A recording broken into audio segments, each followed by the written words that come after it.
Welcome to another edition of POP's Fiber Tips and Tricks. Today we will be going over the COYOTE Light Grip Splice Block Versatility. So in front of me I have a 9.5/28 ribbon closure. Now this closure has an 864 unitube cable feeding it. So we just added this unitube cable, I think it's a 432. This is going to a new neighborhood. So I ordered ribbon trays because I was obviously splicing ribbon here.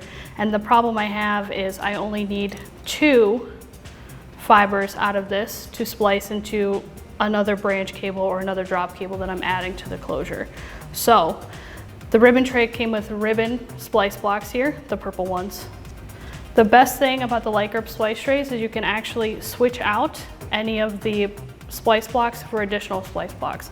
So if I need to splice singles in this tray, I'm going to take out one of the ribbon blocks and put in an 8-count single fusion block. Now I can do my single fusion as well as my mass fusion all in the same tray. That'll help me in the future as my network begins to grow. Thanks for watching. Stay tuned for future episodes of POP's Fiber Tips and Tricks.